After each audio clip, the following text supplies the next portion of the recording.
My name is Jess. Bear with me, I'm pretty nervous. I don't really do that well on camera. Um, but I felt the need to go ahead and do this. Um, just, I know how hard this struggle is for me and for my condition and for all the women and rarely the male cases out there of what we have. So I'll start off by saying that my name is Jess. I live in Wisconsin. I am 29 years old, and I have had fibromyalgia since I was 15, I think it started, and then it took about a year to diagnose, and then about when I was 16, we finally got it diagnosed, rolled out everything else, and it came back that it was fibromyalgia, which is this.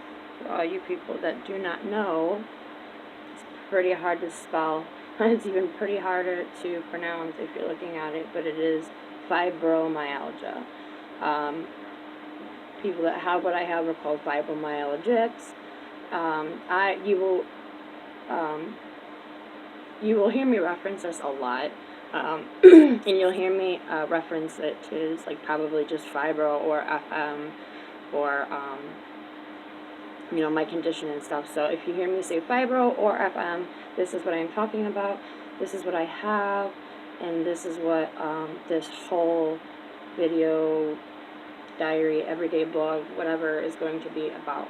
So let's begin a little bit. I kind of wrote down some bullet points. There's a lot of people out there who are still just ignorant to this disease and ignorant to what it does, and then there are a lot of people out there that are getting diagnosed with this that have no idea what it is, and it's a very confusing time, and it's a very hurtful time, and it can be a very lonely time.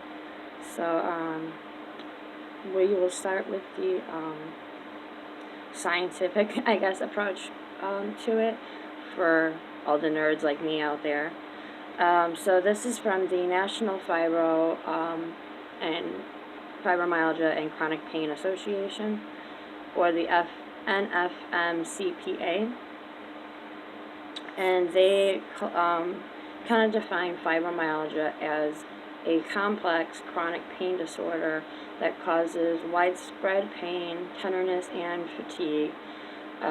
There is no cure for this. There are treatments, but even that, it's kind of a trial and error, and everything's kind of guesswork right now. This disease has a lot of doctors and scientists baffled, and has for a while. It affects approximately 10 million Americans, and it's about an 80 to 20% ratio of women over men. I don't know why it happens so much more in women. It is really rare to happen with men, I guess, but it does happen from what I've heard, and I know I have a few friends, male friends myself, from support groups who have fibro too, so it does happen. And there are a multitude of symptoms that come with this, other symptoms, other disorders, but some of the main symptoms, again from the NFMCPA, is chronic fatigue. Obviously, first off, pain, but most people tend to rule out the second one, which is the chronic fatigue, as not that bad, and we'll get into talking about the fatigue more later, but it really is a bad one. So continuing, fatigue, sleep problems, memory problems, arthritis, anxiety, depression, migraines, pelvic pain, IBS, which is irritable bowel syndrome, TMJD, I can't even begin to pronounce this, I didn't feel like writing it out, but it's essentially lockjaw, which comes along with tinnitus, which is the ringing in the ears, gastrointestinal reflux disease, painful muscle spasms and tremors, and let's see, there's a whole bunch more, but those are kind of the main ones. The only really treatment to this is you have to take a multidisciplinary approach. to fibro. You can't just say, I have fibro, I have to take this medicine and I'm going to feel better. It doesn't work that way. Nor will you have to accept at some point as a fibromyalgic that you're always going to be in a little bit of pain.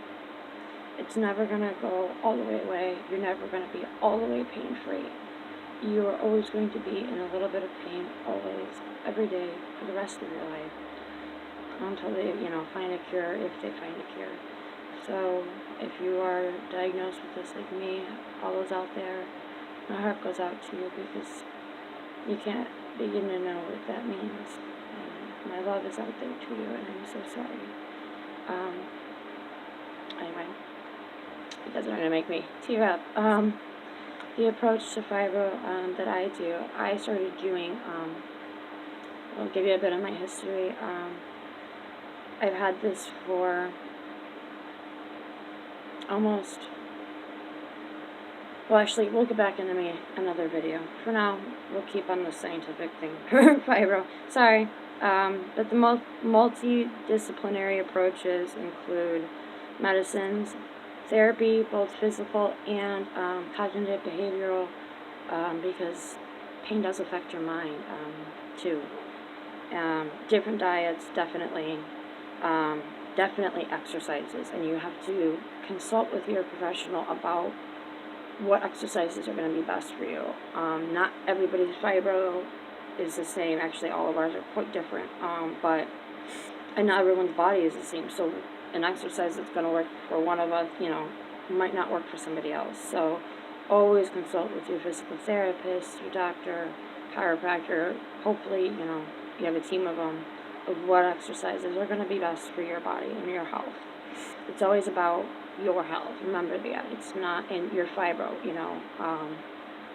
managing things. We want your body as healthy as possible, not about slimming down, not about bulking up, not about trying to be pain-free. It's always about what's going to be healthiest for you. That also, other than exercise, definitely vitamins, herbs.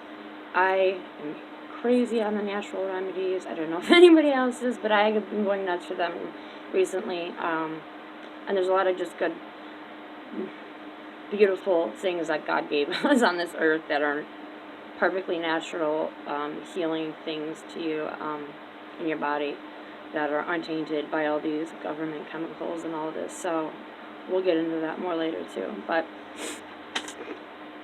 on to the next.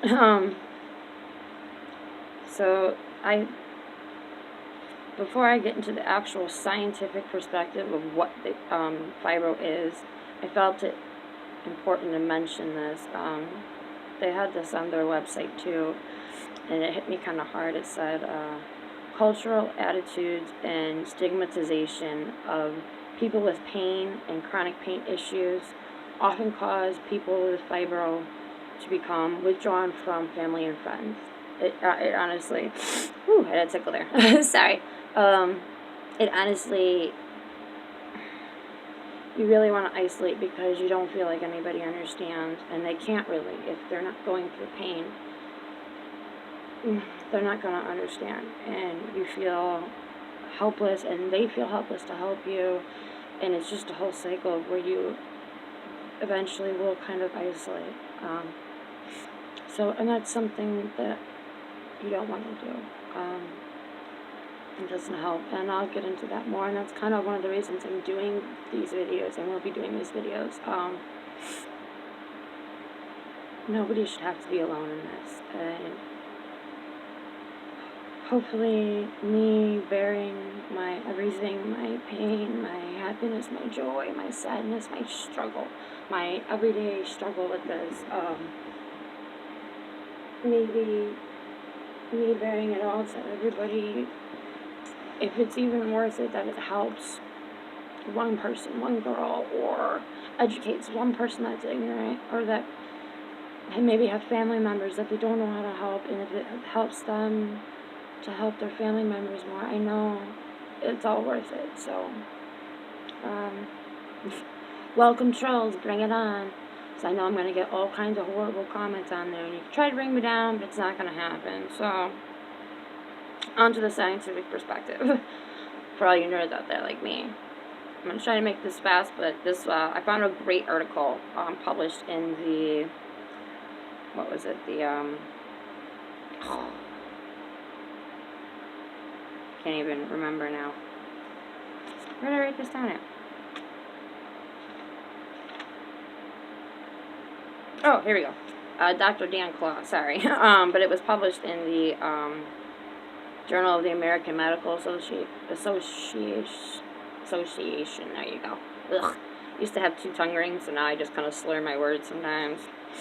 A little bit of a lisp, so not making fun again. I know I do it, so sorry, bear with me. From a scientific perspective, fibro is a chronic pain state in which the nerve stimuli causing pain originates mainly in the tissues of the body.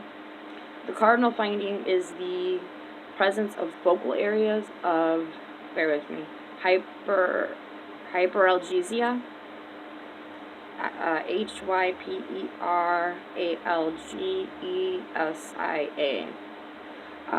Hope I said that right. The tender points, basically. And these are all over your body. They are, you know, think about your major joints where your muscles hit a lot of your, you know, where they come with the bones, tendons, where they meet, all that. So your shoulders, your hips, your elbows, your neck, it'll get into it more, but that's the tender points. They imply a local area of reduced pain threshold, suggesting a peripheral pathology. So in other words, they're able to bear less of pain and minor injuries that you get throughout every single day. In general, they occur at muscle tendon junctions, like I just said, a site where mechanical forces are most likely to cause micro-injuries, again, like I just said. FM patients have a generalized pain amplification state, which means every pain we have, every micro-injury, every movement, every overstress, every, you know,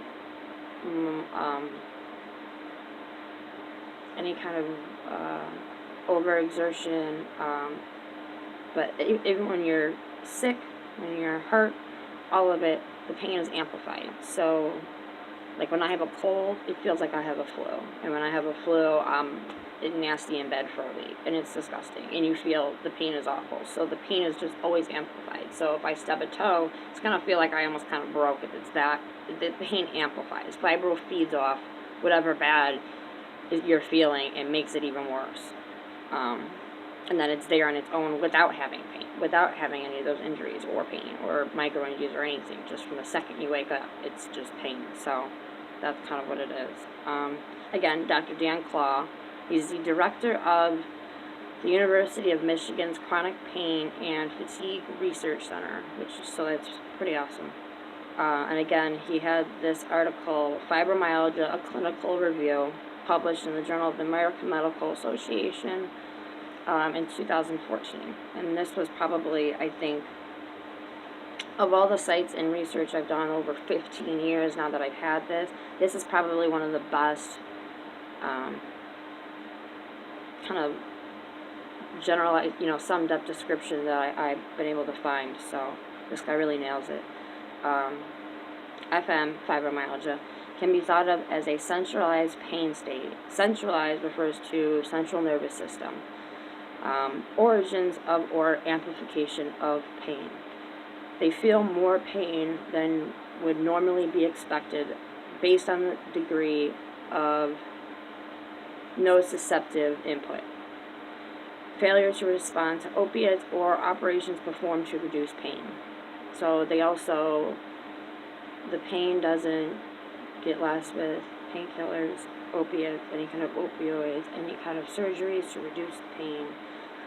And it's basically they're feeling more pain than they should, and we don't really know why still. And that can do a lot of damage. Trust me, over 15 years of pain.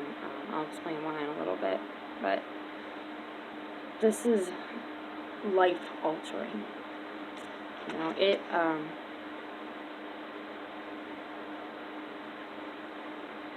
if you let it, it can completely control you, completely overrule you, and completely drag you down to nothing. So if you are eventually like me, where you're tired of this and want to fight back, I am so done. Like, I am back in control of my disease. My disease does not control me. I control it now. I manage it, at least. I'll never be completely rid of it, but I'm fighting back, and I have a control. I have a management, a grip on it. That hair is going to bug me, like, all day, whatever. Anyway, my hair just hates me today. Bear with me, guys. Anyway, this diagnosis can be hard to hear at first, and this was even on their site, and I agree too. If you ask any person with fibro what fibromyalgia is, their response would be pain, from the top of their head to the end of their toes. Pain that waxes and wanes from day to day and persists even with the use of medical treatments. I'm sorry, guys, but you're always going to have this. You're always going to be in pain. There's not really much to anything cure it, and you just gotta fight back. But it literally does change from day to day. Your fibromyalgia is different from one day to the next. You could be feeling great, pain-wise, say you're on a 3-4 level out of 10, which is, I get to that here and there these days, but not a lot. So you're having a great day, and then you go and do all this stuff because you're feeling good, and then the next day you're horrific, and it's so painful, and it can just change, and the next day you feel sick from it, and the next day you're having migraines from it, but then you're fine, and then the next day it can just change, and it can change from hour to hour, and it really does, sometimes minute to minute, and it literally is from the top of my head to the bottom of my toes, inside, outside. Sometimes it'll hurt, like touching, someone touching my skin or anything. Sometimes my clothes will hurt me. It feels like you're bruising or kind of burning, maybe. It's more of a burning. It's on the skin, like the oversensitive nerves. If you'll sit in one spot too long, like I sit and do this for too long in one nerve spot, it'll just kill. It'll just start to burn, the more I hit that nerve. So it really is overactive nerves. Your body's, there's technically nothing wrong with your body, but your brain is saying you're in pain. It's putting out, whatever chemical to make your nerves saying, yes, you are in pain. But because there's nothing wrong with your body, it just floods it to every nerve receptor, all over your body, from the top to the bottom, and it's just, horrific. So here's some of the descriptions, and these are entirely true too. By the way, I love how many wording descriptions there are for the pain of this, but there will never really be a description of what living with pain every minute, every day of your life really is like. There never will be a word. But here's at least physical-wise kind of what it feels like, I guess. It's described as deep muscular aching, shooting, throbbing, stabbing, pounding, and at times it is unbearable. And yeah, this is all true. I love how many different words, and you can keep going on, and it feels like all of it. Stabbing, shooting, burning, throbbing, dull pain, high pain, intense pain, low pain, inside, outside, it's just everywhere. Okay, and now I'm going to talk into the fatigue part that I wanted to mention earlier. The second part of this, if people forget about the pain, well, since you're in pain, your body is fighting back because it's in pain. It doesn't want to be. So your body's natural reaction is then to try to, fight it, avoid the pain. So then you are tired. You are drained every second of every day. If I didn't have my coffee, oh my God, in the morning, I don't function. Period. It doesn't happen. I don't function. And sometimes that fatigue is actually so bad, it is crippling, where you can't get out of bed in the morning, and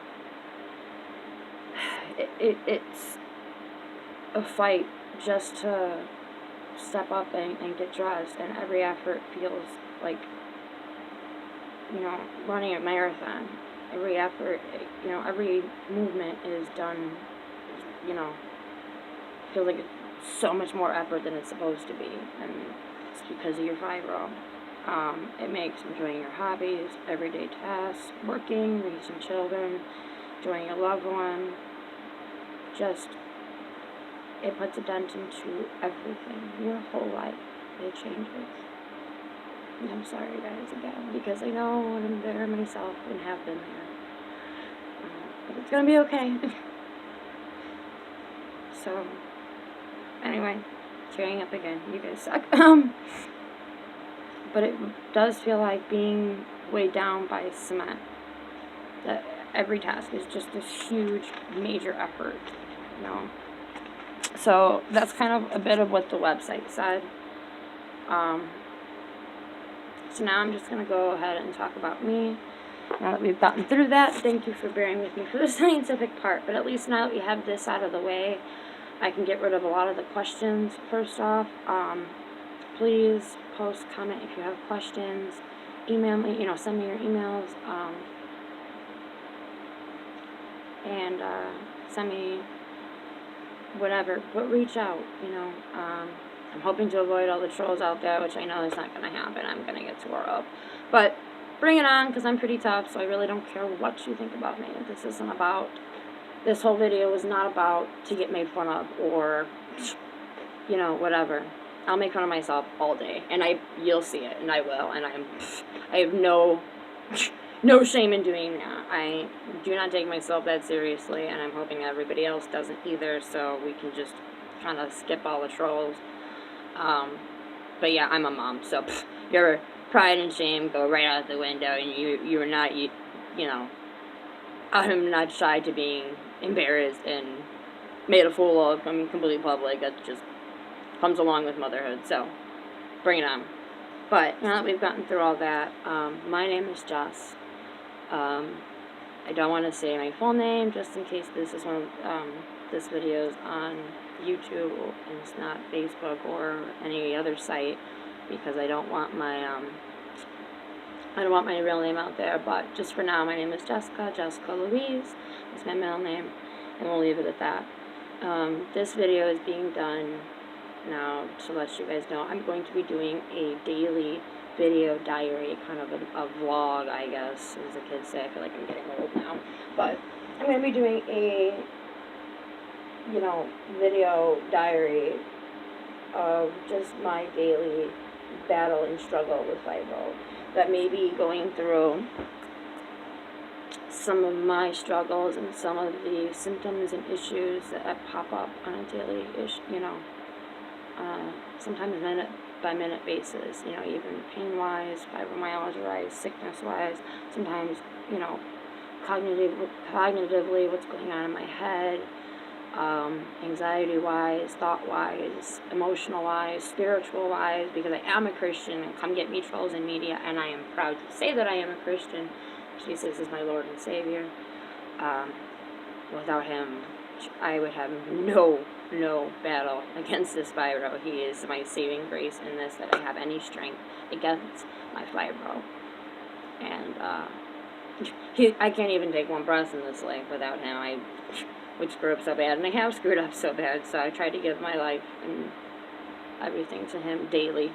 So praise Jesus. He is my Lord and Savior, and praise God. And pray for this world, everybody, because it's kind of going crazy out there. But anyway, so I will kind of be talking about that on a day-to-day basis. So today is Wednesday. I think it's the 6th, September 6th. So we'll write that down eventually here. But it's September 6th. This will be the first day I'm doing this. My name is Jess. Again, I know I've said it like 18 times, but just in case people aren't listening. And just officially starting off as, you know, maybe a diary official. But I'm 29 years old. I have a beautiful 5-year-old daughter named October Rain, who is just my pride and joy. She's also a little bit crazy, like